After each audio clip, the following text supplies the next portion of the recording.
जिस दिन मेरी अमीर परिवार की सगी बहन ने मुझे ढूंढा, मैं पहाड़ों में साइबेरियाई बाघ को पीट रहा था। उसने मुझे बताया कि मैं वो परिवार का असली छोटा मालिक हूँ और चाहती थी कि मैं अपने पूर्वजों को याद करने के लिए वापस घर चलूं। जब तक तुम मुझे उसे साथ लाने नहीं दोगी तब तक नहीं। इस बेवकूफ को अपनी औकात नहीं पता। इसकी हिम्मत कैसे हुई मुझे चुनौती देने की। मैंने अभी तक इसे सबक नहीं सिखाया है। ये नामुमकिन नहीं है, लेकिन बाघ पालने के लिए परमिट चाहिए। मुझे इसे संभालने दो। तुम पहले घर जाओ। मैं मान गया और उनसे पहले वापस चला गया। जब मैं घू परिवार के घर पहुंचा तो मैंने नकली छोटे मालिक और अपने छोटे भाई को बात करते हुए सुना। मैंने सुना है कि यह बहुत खूंखार जंगली जानवर है। उम्मीद है कि यह जंगली सुअर ना हो। जंगली सुअर वापस लाना? घू परिवार अपना चेहरा कैसे दिखा सकता है? स्कूल में जंगली सुअर जैसा भाई होने पर सब तुम्हारा मजाक उड़ाएंगे। मेरा सबसे छोटा भाई जो केवल 5 साल का था गुस्सा हो गया और उसने मुझे जोर से धक्का दिया। मैं हार गया देहाती। मुझे जंगली सुअर जैसा भाई नहीं चाहिए। मेरे साइबेरियाई बाघ को जंगली सुअर समझ लिया गया। उसे उकसाना तो मानो यमराज को उकसाने जैसा है। मेरी असली बहन जीव शॉ वहाँ से ट्रैकिंग करके आई थी।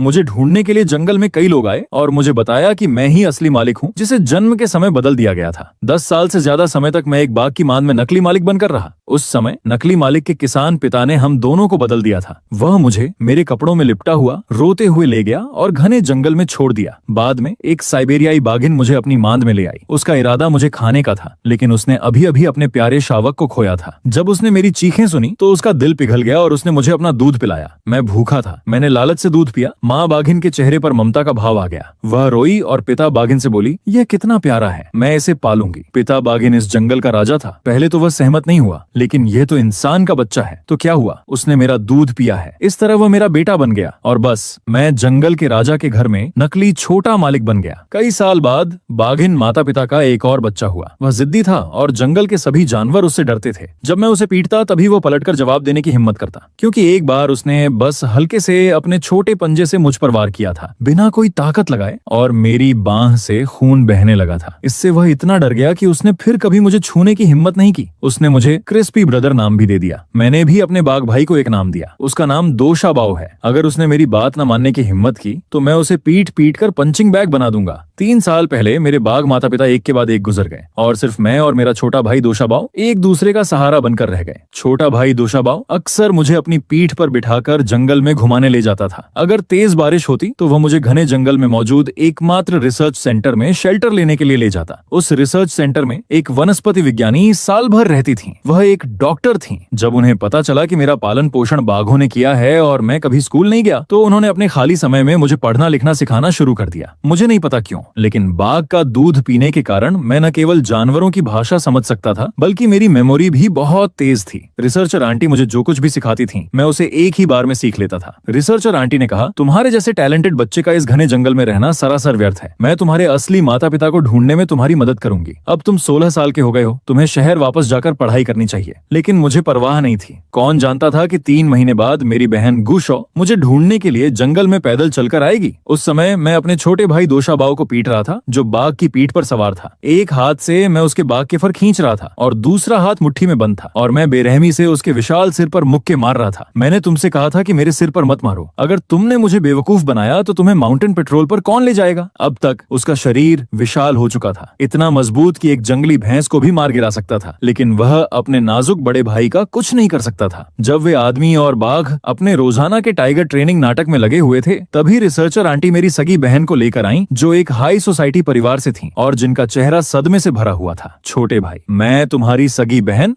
गुशॉ हूँ। जल्दी से अभी उस बाघ की पीठ से नीचे उतर जाओ। ये खतरनाक है। दोशाबाओ और मैं एक ही समय पर रुक गए। हम देखने के लिए मुड़े। ये बेवकूफ क्या बकवास कर रही थी? मुझे एक शब्द भी समझ नहीं आया। मैंने दोशाबाओ को शांत करने के लिए उसके सिर पर धीरे से थपथपाया। फिर मैं फुर्ती से उसकी पीठ से कूद गया। रिसर्चर आंटी ने मुझसे कहा, डीएनए टेस्ट हो गया है। यह सचमुच तुम्हारी सगी बहन है। अच्छे बच्चे बनो। अपनी बहन के साथ घर जाओ। तुम्हें बाहर जाकर दुनिया देखनी चाहिए। यहाँ अपना समय बर्बाद मत करो। घर जाओ। ये शब्द मेरे लिए बिल्कुल नया था। मेरा घर हमेशा से इसी घने जंगल में रहा था। मैं किसी और तरह के घर की कल्पना भी नहीं कर सकता था। गुशॉ ने गहरी सांस ली, अपने दिल की उथल पुथल को शांत करने की कोशिश करते हुए। उन्होंने दया भाव से मेरे कंधे पर थपथपाया। तुम इतने समय से जंगल में ही पले बड़े हो। मैंने सिर हिलाया। मुझे नहीं पता था कि वह मुझ पर किस बात के लिए दया कर रही थी। दोशाबाओ और अपने बाघ माता पिता के साथ जंगल में रहते हुए मैं इससे ज्यादा खुश नहीं हो सकता था। गुशॉ ने मुझे कसकर गले लगा लिया। मेरे साथ घर चलो। अब से तुम्हें मौसम की मार नहीं सहनी पड़ेगी। मैं तुम्हें फिर कभी कष्ट नहीं सहने दूंगी। तो वो मुझ पर तरस खा रही थी कि मुझे धूप और हवा का सामना करना पड़ रहा है। मैं उसकी गुडविल महसूस कर सकता था। ये बहन इतनी बुरी नहीं थी। हालांकि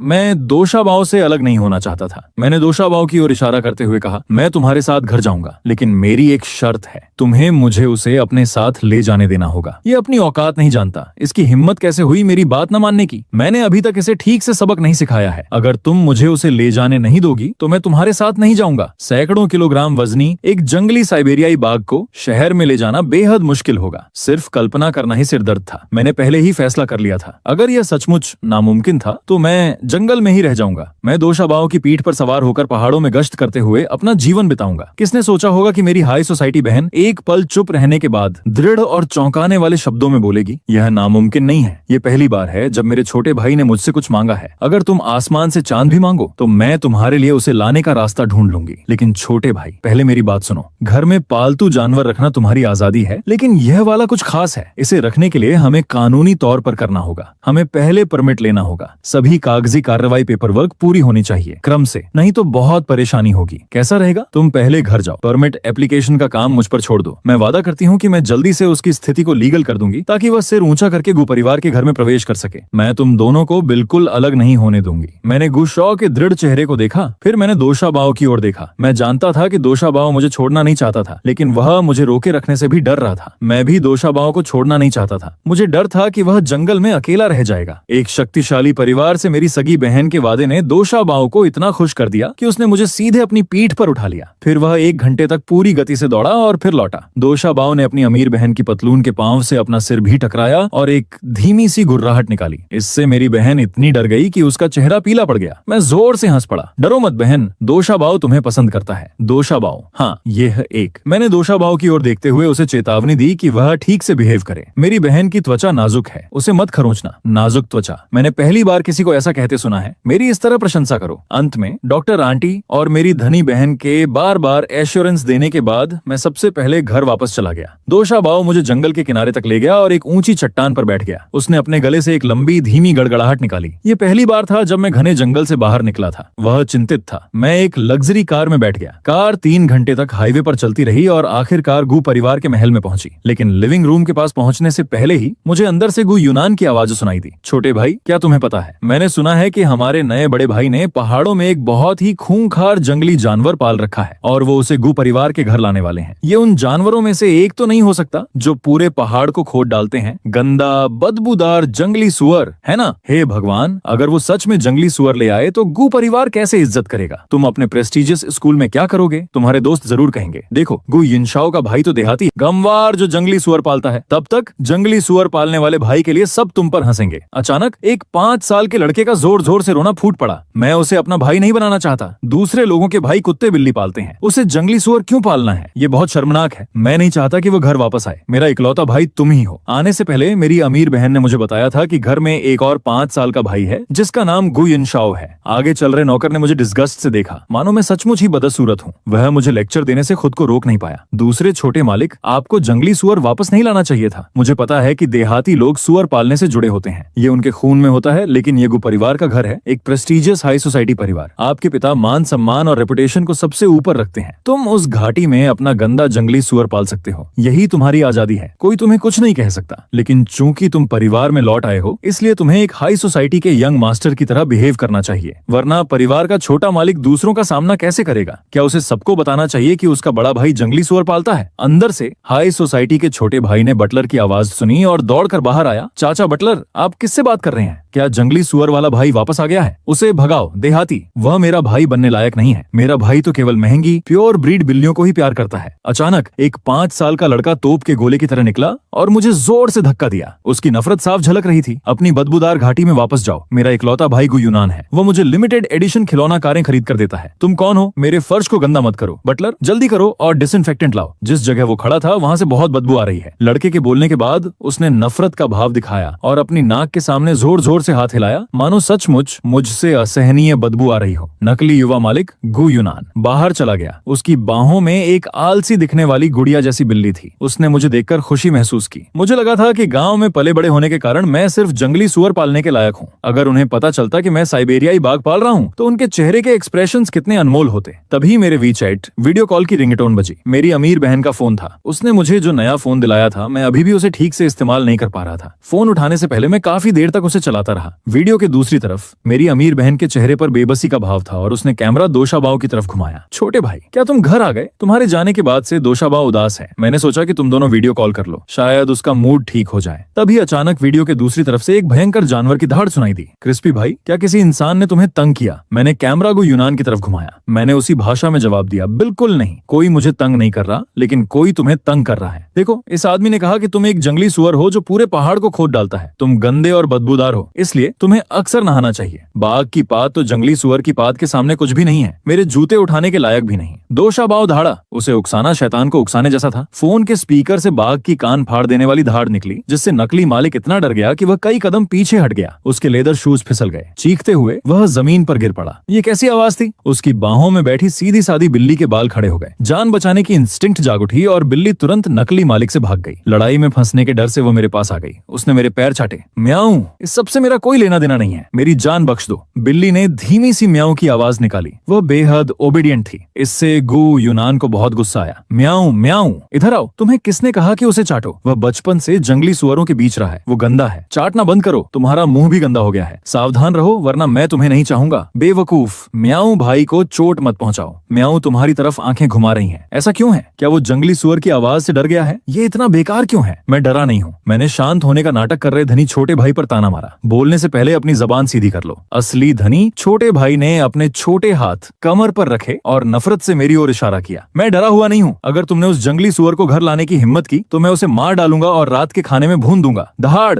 एक और बाघ की दहाड़। उस छोटे बदमाश ने क्या कहा? मैं अब और बर्दाश्त नहीं कर सकता। मैं उस छोटे बदमाश का मुंह फाड़ दूंगा और उसे दिखाऊंगा कि जब बाघ सीरियस हो जाता है तो क्या होता है। क्या वह सोचता है कि मैं कोई बीमार बिल्ली हूँ? धनी छोटा भाई डर से पीला पड़ गया। वह खरगोश से भी तेज भागा। मैंने पहले उसे यह दिखाने का प्लान बनाया था कि वीडियो में दिख रहा जानवर सचमुच जंगली सुअर है या नहीं। अफसोस, वह भाग गया। मैंने कैमरा वापस घुमा दिया ताकि दोशाबाव मुझे देख सके। दोशाबाव ने मुझसे पूछा, क्या वह छोटा बदमाश तुम्हारा इंसान भाई है? उसे तुम्हारा भाई होने का क्या हक है? तुम्हारा इकलौता भाई तो मैं ही हूँ। केवल मैं ही तुम्हें अपनी पीठ पर बिठाकर पहाड़ों पर पेट्रोल करने दे सकता हूँ। मैंने दोशाबाव को दिलासा दिया। बेशक मेरा इकलौता भाई तुम ही हो, दुखी मत हो, थोड़ा उदास दिखो। आज तुम्हारी पिटाई तो नहीं हुई, तुम्हारी चमड़ी में खुजली हो रही होगी। चलो मैं खुजली कर देता हूँ। मैंने स्क्रीन के जरिए इशारा किया। दोशाबाव का बड़ा सिर फिर से स्क्रीन के पास आ गया। उसने अपना नाखुश चेहरा छिपाने की कोशिश की। उसे डर था कि मैं परेशान हो जाऊंगा। बाहर से कुरकुरा, क्रिस्पी, अंदर से नरम भाई, मैं अब ठीक हूँ। तुम अपने इंसानी माता पिता से मिलो। मैं कुछ चक्कर लगा लेता हूँ ताकि थोड़ा आराम हो जाए। इतना कहकर वह मुड़ा और भाग गया। छोटे भाई, क्या तुम मम्मी पापा से मिल चुके हो? अभी नहीं। जैसे ही मैंने ये कहा, बाहर विला से एक सजे धजे मिडिल एज्ड का जोड़ा अंदर आया। वे सीधे मेरी तरफ बढ़े। बेटा, मेरे प्यारे बेटे, तुम्हारे पापा और मैं तुम्हें लेने के लिए समय पर एंट्रेंस तक नहीं पहुंच पाए। हमें लगा कि तुम वापस नहीं आना चाहोगे। मुझे तुम्हें अच्छे से देखने दो, तुम इतने बड़े हो गए हो। शॉ ने कहा, तुम्हारा अभी तक कोई नाम नहीं है। क्यों ना हम तुम्हारे पिता मिलकर तुम्हारा नाम रखें? गुबेईमू कैसा रहेगा? तभी अचानक मेरे पिता ने मुझे कसकर गले लगा लिया। धनी माँ, मैं अपने प्यारे बच्चे को पाकर उनकी खुशी महसूस कर सकता था। आखिरकार अब मुझे दरवाजे से अंदर आते ही बदसूरत समझकर नीचा नहीं देखा जा रहा था। मैंने अपने होंठों के कोने उठाए। मुझे लगता है ये अच्छा है। गुबेईमू, मुझे ये पसंद है। बस ऐसा लगता है कि मेरा यहाँ वेलकम नहीं हो रहा है। मेरे धनी पिता चिल्लाए। किसने कहा? मैंने बटलर और नकली युवा मालिक गु यूनान की ओर इशारा किया जो फर्श पर था। वे दोनों सोचते हैं कि मैं देहाती हूँ, बदसूरत हूँ। उन्होंने यह भी कहा कि आप मान सम्मान को सबसे ऊपर रखते हैं और मेरे दोशाबाव को यहाँ नहीं रहने देंगे। अब जब मैं घर वापस आ गया था तो मैं दब्बू नहीं बनने वाला था। जो भी मेरे साथ बुरा बर्ताव करेगा मैं उसकी शिकायत जरूर करूंगा। ये देखने का मौका था कि क्या मेरे असली माता पिता मुझसे सच में प्यार करते हैं। कितना अनफेयर है। बटलर, तुम्हारी हिम्मत कैसे हुई मेरे लिए फैसले लेने की? बटलर इतना डर गया था कि उसके पैर कांप रहे थे। महोदय, कोई बात नहीं महोदय। मेरे कहने का मतलब मेरे बेटे ने गलत समझ लिया। मैं तो बस कह रहा था कि उसे जंगली सुअर वापस नहीं लाना चाहिए। और जंगली सुअर में क्या बुराई है? जब तक मेरे बेटे को पसंद है, चाहे वह कुछ भी लाए, कोई बात नहीं। पहाड़ों से लाए गए सभी जंगली मुर्गियां, जंगली बत्तखें, जंगली सुअर और जंगली कुत्ते गु परिवार के विशाल महल में अब भी समा सकते हैं। तुम्हें निकाल दिया गया है, फायर्ड। अभी निकल जाओ। मेरे अमीर पिता का चेहरा गुस्से से भरा था, लेकिन उन्होंने तुरंत मेरी ओर मुड़कर बहुत ही प्यार से पूछा, मेरे प्यारे बेटे, तुम्हें मेरा यह तरीका कैसा लगा? अच्छा लगा। तो मैंने गु यूनान की ओर इशारा किया। और उसका क्या? मेरे पिता ने नकली छोटे मालिक को डिसअपॉइंटमेंट से देखा। यूनान, अभी बेईमू से माफी मांगो। बेईमू अभी अभी लौटा है। तुम दोनों शांति से रहो। मेरे अमीर माता पिता के सामने गु यूनान दिखावे में माहिर था। वह जल्दी से उठा और मुझसे माफी मांगी। छोटे भाई बेईमू, मुझे माफ कर दो, लेकिन पिताजी, क्या घर में जंगली सुअर रखना वाकई ठीक रहेगा? क्या आप छोटे भाई बेईमू के लिए एक वेलकम पार्टी की योजना नहीं बना रहे हैं? अगर सभी गेस्ट्स को पता चल जाए कि हम घर पर जंगली सुअर पाल रहे हैं तो मेरी अमीर माँ ने बीच में ही टोकते हुए हुए कहा, वे मेरे बेटे की वेलकम पार्टी में आने के लायक नहीं है। कोई भी गेस्ट जो अपमान करे बस उन्हें बाहर निकाल दो। ये तो बहुत छोटी सी बात है। प्रिय, क्या तुम सहमत नहीं हो? मेरे रिच पिता ने सीरियस होकर सिर हिलाया। बिल्कुल सही, जो भी मेरा गु झेंग्याओ का अपमान करेगा उसे बाहर निकाला जा सकता है, कोई कॉम्प्रोमाइज नहीं। क्या मेरे धनाढ़ माता पिता इतने शांत थे? लगता है ये परिवार वाकई काफी अच्छा है। बस मैंने अपनी नाक रगड़ ली। पिताजी, अगर मैं जिसे पाल रहा हूँ वो लायन निकला तो? मेरे धनाढ़ पिता लगभग गिर पड़े। सौभाग्य से लकीली मेरी धनाढ़ माँ की नजर तेज थी। उन्होंने तुरंत उन्हें संभाला। किसी भी जंगली जानवर से निपटने के लिए तैयार दिखने वाला उनका मजेस्टिक ऑरा पूरी तरह गायब हो गया था। उनकी पिंडलियां साफ तौर पर कांप रही थीं। उन्होंने अपनी छाती पकड़ ली और गहरी सांसें ली। उनकी आवाज भी कांप रही थी। अरे क्या? अभी भी खुले वीचैट वीडियो कॉल से मेरी धनी बहन की आवाज आई। पिताजी, ये शेर नहीं है, छोटा भाई बस आपसे मजाक कर रहा है। ये मुझे समझ नहीं आया। मेरी अमीर बहन ने फोन काट दिया। फिर उसने मुझे वीचैट पर मैसेज भेजा, छोटे भाई हमें पहले एक्शन लेना होगा और बाद में रिपोर्ट करेंगे। मैंने जवाब दिया, लेकिन कोई भी राज हमेशा के लिए तो नहीं छिपा सकता। पहले उसे वापस ले आओ, फिर बात करेंगे। नहीं तो मुझे डर है कि परिवार वाले ऐतराज करेंगे और मुझे दोषाबाव को वापस लाने नहीं देंगे। दोषाबाव के साथ रहने के लिए मैंने कहा, ठीक है, लेकिन मैं झूठ नहीं बोलना चाहता था। मैंने अपने अमीर पिता को मासूमियत से मुस्कुराते हुए कहा, असल में वह मेरा छोटा भाई है। मुझे बचपन में जंगल में छोड़ दिया गया था और एक जानवर पिता ने मुझे गोद लेकर पाला। बाद में उस जानवर पिता का एक और बच्चा हुआ, इसलिए वह मेरा छोटा भाई बन गया। जब मेरे अमीर माता पिता ने सुना कि मुझे एक जंगली जानवर ने पाला है तो उन्हें मुझ पर और भी ज्यादा तरस आ गया। खाने के समय वे मेरी थाली में खाना डालने के लिए आपस में झगड़ते थे, लेकिन आधे महीने बाद वेलकम पार्टी में यह अफवाह फैल गई कि मुझे एक जंगली सुअर ने पाला है। कुछ मेहमान मेरे पीठ पीछे मेरी बुराई कर रहे थे। क्या तुमने सुना? घू परिवार द्वारा गोद लिया गया। यह असली बेटा एक जंगली सुअर ने पाला है। वह अपने जंगली सुअर भाई को भी घर ला रहा है और वह अभी रास्ते में है। वह आज पहुंच जाएगा। मुझे नहीं लगता कि फैमिली रियूनियन पार्टी में घू परिवार को किसी जंगली सुअर का शुक्रिया अदा करना पड़ेगा, है ना? मैंने पीछे मुड़कर देखा कि वे कौन गपशप कर रही थी, लेकिन मैंने पाया कि वह मेरे पीछे थी। कुछ बॉडीगार्ड्स ने लोगों को जल्दी से घसीट कर दूर कर दिया था। अरे ये क्या कर रहे हो? हम मेहमान हैं। तुम्हारी हिम्मत कैसे हुई हमारे साथ ऐसा करने की? ये तो हद है। उफ उफ। मैंने देखा कि बॉडीगार्ड्स ने उनके मुंह ढक लिए और उन्हें और भी तेजी से घसीट कर दूर ले गए। मेरे अमीर पिता की धाड़ भी सुनाई दी। जल्दी करो, बेईमू को पता न चलने दो, वरना उसका दिल टूट जाएगा। आखिर ये अफवाह किसने फैलाई? मेरे लिए पता लगाओ। मेरे बेटे ने मुझे पकड़ लिया। मेरे अमीर पिता ने मुझे अजीब नजरों से देखा। वे बहुत निराश लग रहे थे। मेरे प्यारे बेटे, क्या मैं बेकार हूँ? मैं दूसरों की बातों पर भी काबू नहीं रख सकता। मुझे माफ करना, लेकिन तुम टेंशन मत लो। अगर किसी और ने बकवास करने की हिम्मत की तो मैं एक को घसीट कर बाहर निकलवा दूंगा। अगर दो आए तो मैं दोनों को घसीट कर बाहर निकलवा दूंगा। गु झेंग्याओ के बेटे से पंगा लेने की हिम्मत करने वालों ने गलत आदमी को चुना है। अचानक मेरी नाक में झुनझुनी होने लगी। तो मेरे पिता इतने अच्छे थे। मैंने कभी सोचा भी नहीं था कि अगर मैं अपने माता पिता के साथ पला बड़ा होता तो कितना खुश होता। खैर पिताजी, मेरे जानवर भाई के बारे में क्या आप उसे सच में एक्सेप्ट कर सकते हैं? मेरे इंडस्ट्रियलिस्ट पिता ने अपनी छाती पीटी। मैं वादा करता हूँ जब वह आएगा मैं खुद दरवाजे पर उसका स्वागत करूंगा और उसे पूरे सम्मान के साथ अपने गु परिवार के घर में एंट्री कराऊंगा, चाहे वह जंगली सुअर ही क्यों न हो। जब तक वह मेरे बेटे का प्यारा भाई है, वह मेरे लिए मेरा सौतेला बेटा है, गु झेंग्याओ का। मैंने अपनी छोटी उंगली उठाई। तो चलो पिंकी, प्रॉमिस करते हैं, मेरा भाई चाहे जैसा भी जंगली जानवर हो, तुम्हें उसे भगाने की परमिशन नहीं है। मेरे धनी पिता ने पूरे कॉन्फिडेंस से मुझसे पिंकी प्रॉमिस किया। मैं अपने वचन का पक्का हूँ। मैं कभी अपने वादे से नहीं मुकरता। तभी मुझे अपनी धनी बहन का वीचैट मैसेज मिला। दोषाबाव, वह आ गया है। बैटलफील्ड में 10 मिनट बाकी हैं। मैं बहुत खुश हुआ। मैं उसका स्वागत करने ही वाला था, लेकिन मेरा धनी छोटा भाई दौड़कर आया और मुझे जोर से धक्का दिया। उसकी आंखें रोने से लाल थीं। ये सब तुम्हारी वजह से हुआ है। सब मुझ पर हंस रहे हैं, कह रहे हैं कि अब मुझे जंगली सुअर के साथ रहना पड़ेगा। मैं घर से भाग रहा हूँ, मैं अभी निकल रहा हूँ। फिर उसने धमकी दी, पिताजी या तो वो रहेगा या मैं, आप दोनों को नहीं रख सकते, चुनिए। धनी छोटा भाई पूरी तरह कॉन्फिडेंट था कि जिस बेटे को उसने पाला पोसा था वो उस बेटे से ज्यादा इंपॉर्टेंट था जिसे उसने जन्म नहीं दिया था। लेकिन उसने कभी उम्मीद नहीं की थी। मेरे धनी पिता ने बहुत ही स्ट्रिक्टली कहा, ठीक है, मैं तुम्हें बोर्डिंग किंडरगार्टन भेज दूंगा। धनी छोटा भाई शॉक में रह गया। उसे अपने कानों पर विश्वास नहीं हो रहा था। मेरे धनी पिता का चेहरा एकदम सख्त और भावहीन, इमोशनलेस था। आसान फरामोश बच्चे, तुम्हारी हिम्मत कैसे हुई मुझे धमकी देने की? अगर उस जंगली सुअर के परिवार की वजह से ऐसा ना होता तो क्या तुम्हारा भाई वापस आ पाता? दूसरे लोग तुम्हारे भाई का मजाक उड़ा रहे हैं, लेकिन तुम्हें उसकी रक्षा करना भी नहीं आता। इसके बजाय तुम उससे इसलिए नाराज हो क्योंकि उसने तुम्हें शर्मिंदा किया। तुम्हारे जैसे एटीट्यूड से तो वे मेहमान तुम्हारे भाई के बारे में पीठ पीछे बिना किसी झिझक के गपशप करने की और भी हिम्मत करेंगे। मैं गु झेंग्याओ का ऐसा कोई कायर बेटा नहीं है जो अपने परिवार की रक्षा करना भी न जानता हो। मैंने उस नकली छोटे मालिक को कमरे के कोने में छिपकर जोर जोर जोर से पैर पटकते देखा। मेरे पिता ने उस कायर छोटे भाई की तरफ दोबारा देखा तक नहीं। उनकी निगाहें एकदम पक्की थीं। उसने हिम्मत जुटाकर गहरी सांस ली, मानो वह अपने सारे रास्ते बंद कर रहा हो। उसने मेरा हाथ पकड़ा और कहा, बेईमू मेरे साथ मेन गेट पर चलो, हम तुम्हारा स्वागत करेंगे, हम अपने भाई को घर ले आएंगे, मैं अपना वादा निभाऊंगा। मैंने कहा, जी पिताजी, मैं आपको शर्मिंदा नहीं होने दूंगा। तुम्हारे पिताजी ने पहले ही मन बना लिया है, चाहे मैं शर्मिंदा हूँ या नहीं, इससे कोई फर्क नहीं पड़ता। मेरे प्यारे बेटे की खुशी ही सबसे ज्यादा इम्पोर्टेंट है।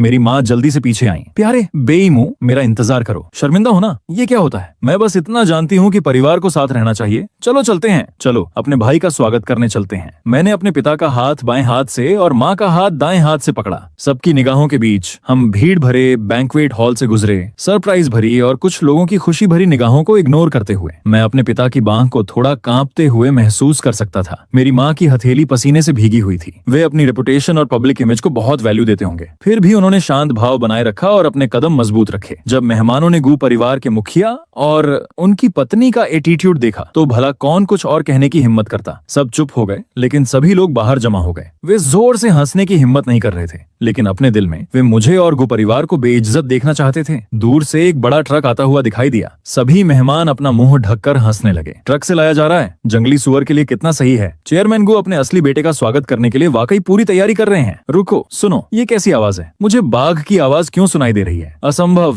क्या मुझे भ्रम हो रहा है? ये क्या है? जो मेहमान एक पल पहले मजाक उड़ा रहे थे, उनके चेहरे से नकली मुस्कान अचानक गायब हो गई। अचानक सबकी आंखें एक साथ चौड़ी हो गईं। दूर से मुझे दोशाबाओ की बाघ जैसी दहाड़ सुनाई दी। ये बेहद मजेस्टिक थी। दोशाबाओ तुरंत ट्रक से कूद गया। वह सीधे मेरी ओर दौड़ा, जिससे मेहमान घबराकर इधर उधर भागने लगे। चीखें लगातार गूंज रही थीं। आह, भागो, एक भयंकर बाघ! हे भगवान, यह बाघ कहां से आ गया? बाघ तो लोगों को खा जाएगा। मैंने अपनी भौहें ऊपर उठाई। कायरों का झुंड, उन पर ध्यान मत दो। मैं दोशाबाओ की ओर दौड़ा और उसके बड़े सिर को गले लगा लिया। मैंने उसे बहुत प्यार से सहलाया। दोशाबाओ, मुझे तुम्हारी बहुत याद आई। मेरे जाने के बाद क्या तुम शरारती या नटखट थे? क्रिस्पी भाई, टेंशन मत लो। जब मुसीबत खड़ी करने की बात आती है तो मैं सबसे अच्छा हूँ। जल्दी से मेरी पीठ पर चढ़ जाओ। देखते हैं अब कौन तुम्हें परेशान करने की हिम्मत करता है। मेरे होंठों का कोना जोर से फड़क उठा। आज कोई मुसीबत नहीं खड़ी करनी। बात यह है कि तुम मेरे साथ रह पाओगे या नहीं। लेकिन मैंने जरा भी टाइम वेस्ट नहीं किया। मैं दोशाबाओ की पीठ पर कूद पड़ा और पूरी शान से उस पर सवार हो गया। मैं सीधे अपने अमीर माता पिता की ओर चल पड़ा। मेरे अमीर पिता का मुंह खुला का खुला रह गया था। उनके दोनों हाथ मेन गेट को पकड़े हुए थे ताकि वे अपने लंबे कांपते पैरों को सहारा दे सकें। बेटा,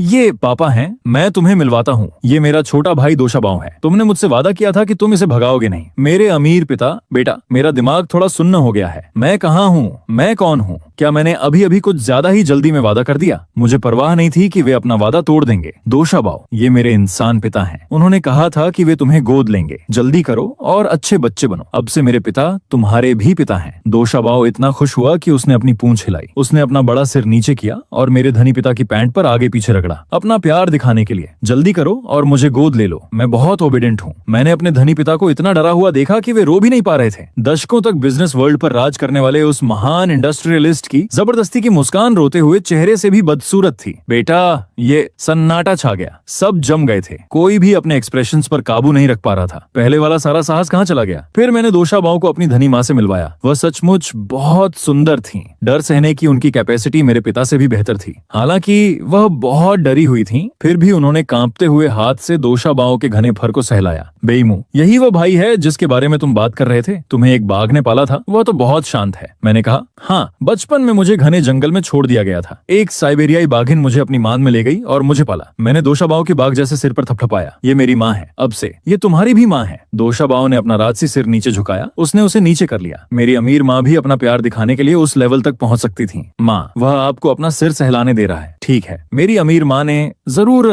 मैंने अपने जीवन का सारा साहस जुटाकर सावधानी से अपना हाथ उठाया। मैंने दोशाबाओ के सिर को सहलाया। जब दूसरे मेहमानों ने यह सुना तो वे सभी क्यूरोसिटी से चारों ओर जमा हो गए। वे भी बाघ के सिर को सहलाना चाहते थे। किसे पता था कि उनके पास पहुंचने से पहले ही दोशाबाओ ने एक जोरदार दहाड़ मार दी। फिर उनके पैरों तले जमीन कांप उठी। वे इतने डर गए कि अपनी जान बचाने के लिए भाग खड़े हुए। जब मैं दोशाबाओ पर सवार होकर मेन गेट से बाहर निकला, तब पीछे से हैरानी और जलन की आवाजें आईं। वाह, ये तो कमाल है। वह बाघ अपने हर ऑर्डर का पालन करता है। किसने कहा कि यह जंगली सुअर है? क्या आपके परिवार का जंगली सुअर ऐसा दिखता है? मेरे अमीर छोटे भाई के चारों ओर बच्चों का एक ग्रुप भी था। वाह, क्या ये तुम्हारा बड़ा भाई है? तुम्हारा बड़ा भाई बाघ की सवारी करने की हिम्मत करता है। मुझे तुमसे बहुत जलन हो रही है। मेरा धनी छोटा भाई गु यिनशाओ अभी भी शौक में था। अगले ही पल वह मेरे पीछे भागा। भाई, मेरा इंतजार करो। दोशाबाओ ने अपना सिर घुमाया और मेरे धनी छोटे भाई पर गुर्राया। यह मेरा भाई है, तुम्हें इसे इस नाम से बुलाने की परमिशन नहीं है। दुर्भाग्य से मेरा धनी छोटा भाई कुछ समझ नहीं पाया। वह अभी भी दूसरों के सामने दिखावा कर रहा था। यह मेरा भाई है, क्या तुमने देखा? ये मेरा असली भाई है। मैं हंस पड़ा। क्या तुमने नहीं कहा था कि तुम्हारा इकलौता भाई वह गुयूनान है? मेरा इकलौता भाई दोशाबाओ है। मेरा धनी छोटा भाई रोने ही वाला था। वह सचमुच दोशाबाओ के सिर पर हाथ फेरना चाहता था, लेकिन दोशाबाओ उस पर गुर्राया। मेरा धनी छोटा भाई पछतावे से भर गया। भाई, मैं गलत था, मैं सचमुच गलत था। मैं अब उसके साथ नहीं घूमूंगा। जब मेरे धनी छोटे भाई ने गु यूनान को देखा तो वह शिकायत करने के लिए दौड़ पड़ा। भाई, तुमने मुझसे झूठ क्यों बोला? जिसे वह पाल रहा है वह बिल्कुल भी बदबूदार जंगली सुअर नहीं है। मैं तो लगभग एक बाघ के सिर पर हाथ फेरने ही वाला था। ये सब तुम्हारी गलती है। दोशाबाओ ने जब गु यूनान को देखा तो उसने गुस्से से अपने दांत दिखाते हुए एक जोरदार दहाड़ मारी। नकली युवा मालिक के चेहरे पर लार के छींटे पड़ गए। चिपचिपा और घिनौना, ये किसी हॉरर फिल्म के सीन जैसा था। नकली मालिक इतना डर गया कि वह जमीन पर धड़ाम से गिर पड़ा। वह सदमे से फूट फूट कर रोने लगा। आह, मेरे पास मत आओ, मदद करो। मैं बस मुस्कुराने की कोशिश कर सका। मुझे माफ करना, क्योंकि तुमने कहा था कि वह जंगली सुअर है, इसलिए वह तुम्हें पसंद नहीं करता। दोशाबाओ सबसे ज्यादा दुश्मनी याद रखता है। अगली बार जब तुम उसे देखो तो बेहतर होगा कि दूसरी तरफ चले जाओ, वरना वह सचमुच तुम्हारा सिर काट सकता है। गु यूनान बुरी तरह डर गया था। वह चीखता हुआ वहां से भाग गया। वह रोया और मेरे अमीर माता पिता से उसे बोर्डिंग स्कूल भेजने की भीख मांगने लगा। इस घर में वह एक पल भी नहीं रुकना चाहता था, लेकिन दोशाबाओ भी खुश नहीं था। हालांकि मेरे माता पिता ने अपना डर न दिखाने की पूरी कोशिश की और दोशाबाओ के करीब जाना चाहते थे, लेकिन जंगल में वह हर दिन कम से कम 20,000 कदम दौड़ता था। पहाड़ों पर इधर उधर घूमता रहता था। वह पहले तो आजाद और बेफिक्र रहता था, लेकिन गु परिवार के घर में उसे पूरी एक्सरसाइज नहीं मिल पाती थी। ऊपर से मुझे स्कूल भी जाना होता था, इसलिए मैं उसके साथ खेल नहीं पाता था। दिन भर केवल रात में ही मैं उसके पास लिपटकर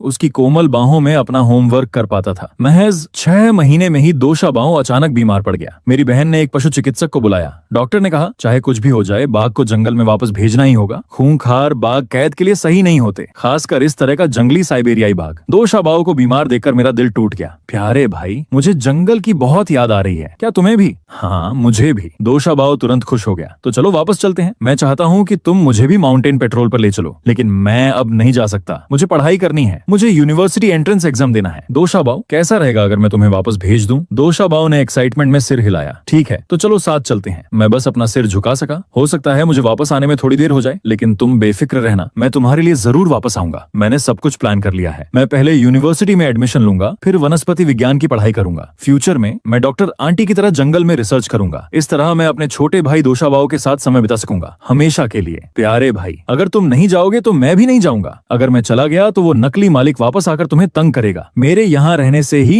वो इस घर में कदम रखने की हिम्मत नहीं करेगा। मुझे मनाने की कोशिश मत करो, मुझे यहाँ बहुत अच्छा लगता है। देखा, अब मेरा मन ठीक हो गया है, मैं बीमार नहीं हूँ। दोशाबाओ ने पूरी तरह से ठीक होने की एक्टिंग की। उसने जिद की कि वो उठेगा और धीरे धीरे गु परिवार के विला के चारों ओर 2 चक्कर लगाए। उसने फुल एनर्जी में होने का नाटक किया। कैसा लगा? क्या मैं अभी भी पहले जितना ही ताकतवर हूँ? मैंने अपने आंसू पोंछे। अचानक मैं पीछे मुड़ा और उसे देखकर मुस्कुराया। मैंने डिसाइड कर लिया है, मैं तुम्हारे साथ जंगल वापस जा रहा हूँ। दोशाबाओ खुशी से उछल पड़ा। सच में? चलो चलें, चलो चलें, अभी चलें। मेरी बात सुनो, अब से मैं तुम्हारा ख्याल रखूंगा। मैं तुम्हारे लिए खाने के लिए सबसे बड़े और मीठे फल लाऊंगा। मैंने अपनी बहन से कहा कि वह हमें वापस जंगल ले जाने के लिए एक ट्रक का इंतजाम करे। जब हम अपने पुराने घर पहुंचे तो बीमार दोशाबाओ अचानक पागलों की तरह दौड़ने लगा। उसने कुछ कदम उठाए और फिर वापस मुड़कर एक्साइटमेंट में चिल्लाया, क्रिस्पी भाई, जल्दी करो और मेरी पीठ पर चढ़ जाओ। चलो, पूरा जंगल जानता है कि मैं दोशाबाओ लौट आया हूँ। मैं ट्रक के पास बिना हिले डुले खड़ा रहा, दोशाबाओ को एक उदास मुस्कान देते हुए। तुम पहले थोड़ी देर दौड़ लो, तुम अभी भी बीमार हो। मुझे डर है कि अगर मैं तुम्हारी पीठ पर बैठूं तो तुम गिर जाओगे और मुझे भी चोट लग जाएगी। दोशाबाओ नाराज होकर गुर्राया। हाँ, मेरा भाई कितना नाजुक है, तो तुम यहीं रुको, मैं दौड़ कर आता हूँ। मुझे अपनी एनर्जी वापस पानी है। मैंने अपने आंसू रोकने की पूरी कोशिश की और उसे एक प्यारी सी मुस्कान दी। जाओ, तुम्हारा भाई यहीं तुम्हारा इंतजार कर रहा होगा। जैसे ही वह नजरों से ओझल हुआ, मैंने जल्दी से अपने आंसू पोंछे और ट्रक में वापस बैठ गया। बहन, चलो। मेरी अमीर बहन ने मुझसे पूछा, क्या तुम सच में इतने निर्दयी हो कि बिना गुड बाय कहे चले जाओगे? मैंने अपने जबड़े भींच लिए। मैं जरूर वापस आऊंगा, बस अभी कुछ साल बाकी हैं। जैसे ही ट्रक जंगल से बाहर निकला, मैंने खिड़की से बाहर झुककर देखा। मैं बार बार पीछे मुड़कर देख रहा था। मेरी आंखों से लगातार आंसू बह रहे थे। गर्मियों की छुट्टियों तक इंतजार करो, मैं तब तुम्हारे लिए वापस आऊंगा। मुझे नहीं पता था कि दोशाबाओ के एक्साइटमेंट से दौड़ पूरी करने के बाद क्या होगा, वह वापस आकर मुझे न पाकर कितना दुखी होगा, मैं इसकी इमेजिनेशन भी नहीं कर सकता था। लेकिन जब मैं गर्मियों की छुट्टियों में जंगल में वापस गया तो वह मुझे नहीं मिला, पर मुझे पता था कि वह वहीं है। उसने बस मुझसे मिलने से इनकार कर दिया। डॉक्टर आंटी ने मुझे बताया कि जंगल में दोषा बाव सचमुच एक खूंखार बाघ बन गया था। उसका दिल कठोर हो गया था और वह छोटे जानवरों को शायद ही कभी छोड़ता था, क्योंकि उसे धोखा दिया गया था। इसलिए हो सकता है कि वह गलत रास्ते पर चला गया हो। मैं बस यही कर सकता था कि यूनिवर्सिटी में एडमिशन पाने के लिए जी जान से पढ़ाई करूं और फिर डॉक्टर आंटी के साथ अपनी पोस्ट ग्रेजुएशन की पढ़ाई करूं, ताकि एक दिन उनके साथ जंगल में रिसर्च कर सकूं। एक दिन मेरी अमीर बहन ने मुझसे पूछा,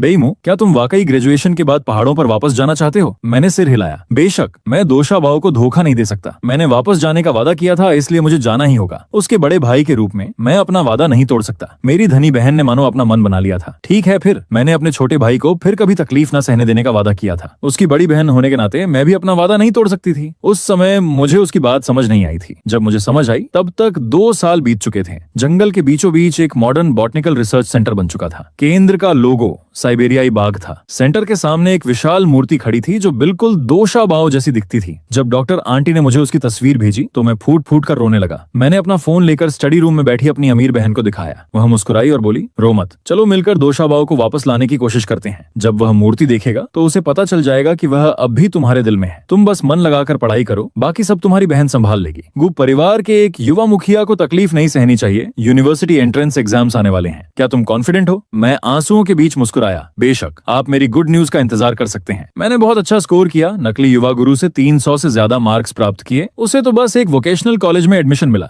जबकि मुझे एक टॉप यूनिवर्सिटी में। मुझे वो कभी पसंद नहीं था और न ही उसे मैं, लेकिन उसने कभी कोई मुसीबत खड़ी करने की हिम्मत नहीं की। 2 साल पहले मेरे अडॉप्टिव फादर ने उसके असली पिता पर शहर से बाहर लॉ सूट कर दिया और उसे जेल भेज दिया। उन्होंने नकली मालिक से ये भी कहा, तुम तो अभी बच्चे हो, हम तुम पर गुस्सा नहीं निकालेंगे, लेकिन अगर तुम बेईमू के साथ नहीं रह सकते तो ये घर भी तुम्हें बर्दाश्त नहीं कर सकता। अब से बेईमू के साथ कैसे रहना है ये फैसला तुम्हें ही करना है। तो नकली मालिक को हालात का जायजा लेना पड़ा। वो बस चुपचाप बैठा रहा। यूनिवर्सिटी में एडमिशन मिलने के बाद वो गू परिवार के घर बहुत कम ही आता था। मैंने सुना है कि कॉलेज में उसकी किसी बदमाश लड़की से दोस्ती हो गई। परिवार को बिना बताए उसने अपना आईडी कार्ड लिया और शादी रजिस्टर करवा ली। उसने अभी ग्रेजुएशन भी नहीं किया था और लड़की प्रेग्नेंट हो गई थी। जब मेरे अडॉप्टिव फादर को पता चला तो वो बहुत गुस्से में थे, लेकिन उस नकली युवा मालिक ने, जिसने यह सारी मुसीबत खड़ी की थी, जिम्मेदारी लेने से साफ इनकार कर दिया। उसने मेरे पिता से बहस करते हुए कहा, इन दिनों वे कॉलेज स्टूडेंट्स को एनकरेज करते हैं। आजकल तो कॉलेज स्टूडेंट्स शादीशुदा भी होते हैं और उनके बच्चे भी होते हैं। आप ही पुराने ख्यालों के हैं, फिर भी सारा ब्लेम मुझ पर डाल रहे हैं। क्या आप सच में मेरे पिता हैं भी या नहीं? मेरे अडॉप्टिव फादर ने कड़क आवाज में जवाब दिया, अब नहीं। मैंने तुम्हें पालने पोसने में जितने साल बिताए वो सब पूरी तरह वेस्ट हो गए। तुम्हारे जैसा केयरलेस बेटा मुझे नहीं चाहिए। नकली बेटे ने पलटकर कहा, अगर कॉलेज में किसी लड़की को गुबेईमू ने प्रेग्नेंट किया होता तो क्या आप तब भी इतने ही गुस्से में होते? ये सब बस इसलिए है ना क्योंकि मैं आपका बायोलॉजिकल बेटा नहीं हूँ। गू झेंग्याओ ये सुनकर और भी ज्यादा डिसअपॉइंटेड हो गए। वह नकली युवा मालिक गू परिवार के घर में शादी करना चाहता था। उसने वेडिंग गिफ्ट के रूप में एक कार, एक घर और भारी कैश की भी डिमांड की। घर एक बहुत बड़ा विला होना चाहिए था और कार एक मेबैक होनी चाहिए थी। गू झेंग्याओ बहुत ज्यादा गुस्से में आ गए। उन्होंने उसे कुछ भी देने से साफ इनकार कर दिया और उसके सभी खर्चे भी तुरंत बंद कर दिए। उन्होंने उसका होम रजिस्ट्रेशन वापस उसके पैतृक गांव में ट्रांसफर करवा दिया और उससे पूरी तरह नाता तोड़ लिया। उन्होंने मुझे फोन करके यह भी पूछा कि क्या कॉलेज में मेरी कोई गर्लफ्रेंड है। उन्होंने मुझे बहुत स्ट्रिक्टली वार्निंग दी, कॉलेज में रहते हुए तुम्हें छुपकर अपने आईडी कार्ड का यूज करके किसी से भी शादी करने की सख्त मनाही है। अगर तुमने ऐसा करने की हिम्मत भी की तो मैं तुम्हारे पैर तोड़ दूंगा। गू झेंग्याओ मुझसे पहली बार इतने इमोशन और जोश से बात कर रहे थे। मैं तब 2nd ईयर का स्टूडेंट था। उस समय मैं एक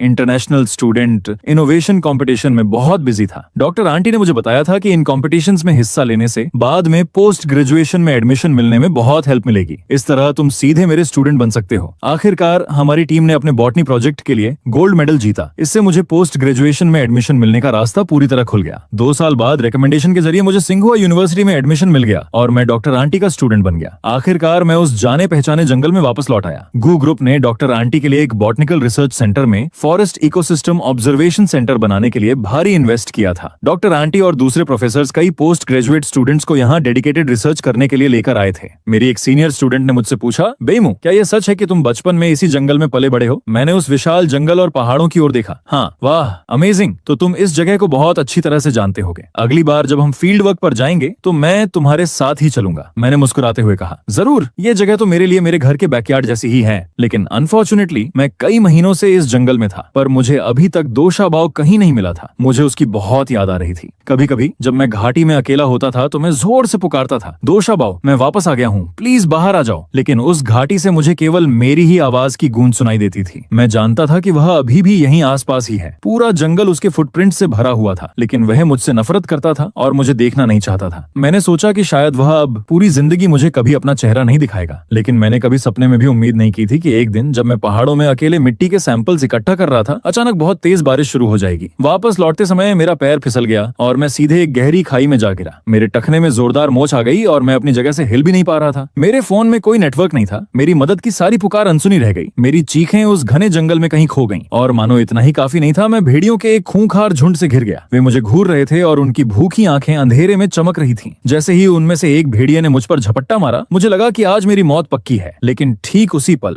दूर से एक साइबेरियाई बाघ की भयंकर दहाड़ गूंज उठी। वह दहाड़ बहुत ही गहरी और पावरफुल थी, जो जंगल के राजा की एक एब्सोल्यूट अथॉरिटी से भरी हुई थी। मैं उस आवाज को बहुत अच्छी तरह से पहचानता था। ये दोशाबाओ था। बिजली की तरह तेज एक परछाई मेरी ओर दौड़ती हुई आई। उसने हवा में छलांग मारते हुए सीधे उस भेड़िए की गर्दन में अपने नुकीले दांत गड़ा दिए। बाकी का झुंड भी उस पर टूट पड़ा। मैं डर के मारे चिल्लाया, दोशाबाओ। दोशाबाओ ने एक ही झटके में उस भेड़िए की गर्दन तोड़ दी और बिना रुके एक बेहद ठंडे स्वर में कहा, मुझसे दूर रहो। अगर मैं मर भी जाऊं तो इससे तुम्हारा कोई लेना देना नहीं है। दोशाबाओ ने मेरी ओर पलटकर देखा तक नहीं। उसने बस अपने विशाल शरीर को मेरे सामने एक ढाल की तरह खड़ा कर दिया। उसकी बाघ जैसी आंखें गुस्से से बिल्कुल लाल थीं और उसकी नजरें आगे बढ़ रहे बाकी भेड़ियों की गर्दनों पर टिकी हुई थीं। हे भगवान, वह इस खौफनाक मंजर में भी कितना शांत था। जब उसे पूरा यकीन हो गया कि पांचों भेड़िए मर चुके हैं, सिर्फ तभी दोशाबाओ ने धीरे से मुड़कर मेरी उस दयनीय हालत की ओर देखा। उसकी निगाहें बहुत ठंडी और मुझसे दूर थीं। उनमें एक जानबूझकर की गई इग्नोरेंस का भाव भी था। कुछ ही पलों पहले जो मेरा एक मजेस्टिक सेवियर था, वह अब ऐसा बर्ताव कर रहा था मानो पूछ रहा हो, तुम कौन हो? उसकी नजरें साफ कह रही थीं, मैं तुम्हें नहीं जानता। मैंने अपने मोच आए टखने के सहारे खड़े होने की कोशिश की। मेरे पैर में इतना तेज दर्द हुआ कि मेरी सांसें अटक गईं। मैं वापस जमीन पर धड़ाम से गिर पड़ा। अचानक दोशाबाओ की वह शांत परछाई हिली। उसका विशाल शरीर मेरे ऊपर हावी हो गया था, लेकिन फिर भी उसकी हरकतें बहुत ही सरप्राइजिंग तरीके से कोमल थीं। वह मेरे ठीक पीछे आकर लेट गया, बहुत ही सावधानी से मेरे सूजे हुए टखने को बचाते हुए। उसने अपने शरीर से मुझे बारिश से पूरी तरह कवर कर लिया था, लेकिन उसके शब्द अभी भी बहुत कठोर थे। शांत रहो, हिलना मत, तुम बहुत बड़ी मुसीबत हो। ये मत सोचना कि मुझे तुम पर कोई तरस आ रहा है। मैं बस ये नहीं चाहता कि तुम मेरे जंगल में इतनी आसानी से मर जाओ। वह अपने गर्म मजबूत शरीर से मुझे हवा और तेज बारिश से बचाते हुए गुस्से में बड़बड़ाया। उसका बड़ा सिर इधर उधर घूम रहा था, मानो वह मुझे उस खाई से सुरक्षित बाहर निकालने का कोई तरीका ढूंढ रहा हो। मैं अब खुद को और नहीं रोक सका। मैंने अपनी बाहें उसके चारों ओर डाल दी और उसे बहुत कसकर गले लगा लिया। मैंने अपनी पूरी ताकत से अपना रोता हुआ चेहरा उसके फर में गहराई तक दबा दिया। मुझे माफ कर दो दोशाबाओ, मैं वापस आ गया हूँ, प्लीज मुझसे दूर मत जाओ। मुझे पता है कि जब भी मैं सैंपल्स लेने पहाड़ पर जाता हूँ, तुम छुपकर मेरा पीछा करते हो, मेरी रक्षा करते हो। इनकार मत करो, मैंने तुम्हारी प्रेजेंस को कई बार महसूस किया है। मुझे पता है कि तुम मेरे आसपास ही होते हो, बहुत बहुत करीब। मुझे तुम्हारी बहुत याद आई। दोशाबाओ मेरी बाहों में एकदम से स्टिफ हो गया। उसने अपना सिर दूसरी तरफ मोड़ने की कोशिश की। उसकी आवाज थोड़ी भारी हो गई थी। तुम बहुत ही इरिटेटिंग हो, मुझे तुम्हारी जरा भी याद नहीं आई। लेकिन उसने मुझे खुद को कसकर पकड़े रहने दिया और मेरे आंसुओं से अपने फर को भीगने दिया। जब आसमान में जोर से बिजली कड़की तो उसने तुरंत मुझे अपने शरीर के और भी करीब खींच लिया, मानो उसे डर हो कि कहीं मुझ पर ही बिजली न गिर जाए। 2 दिन बाद रिसर्च सेंटर के हॉस्पिटल में मेरे टखने पर प्लास्टर चढ़ा हुआ था। सूजन अब काफी कम हो गई थी। दोशाबाओ बहुत बोर हो रहा था। वह मेरे बिस्तर के ठीक बगल में जमीन पर फैला हुआ लेटा था और रिसर्चर्स द्वारा लाए गए बीफ को आराम से कुतर रहा था। एक सीनियर ने डरते हुए मुझसे कहा, बेईमो, तुम इस बार वाकई बहुत लकी रहे। अगर ये बाघ ना होता जिसने तुम्हें तेज बुखार से बेहोश होने पर सुरक्षित बेस तक पहुंचाया, तो पता नहीं क्या होता। मैंने दोशाबाओ की तरफ देखा, जो अब भी मुझे कोई प्यार भरी नजर नहीं दे रहा था। मैंने इमेजिन किया कि कैसे वो मुझे अपनी पीठ पर लादकर बेस तक ले गया होगा। मैंने सोचा कि मेरे क्लासमेट्स उसे देखकर कितने शौक में आ गए होंगे। वो नजारा जरूर देखने लायक रहा होगा। इसका नाम दोशाबाओ है। वो इस दुनिया में मेरा सबसे करीबी फैमिली मेंबर है। वो मेरे घर वापस आने का इंतजार कर रहा था, है ना? दोशाबाओ ने थोड़ी देर के लिए अपना मांस चबाना बंद किया। उसने एक धीमी दबी हुई सी गुर्राहट निकाली। ये नाजुक चीज तो बहुत शिकायतें करती है, लेकिन मैं क्या करूं?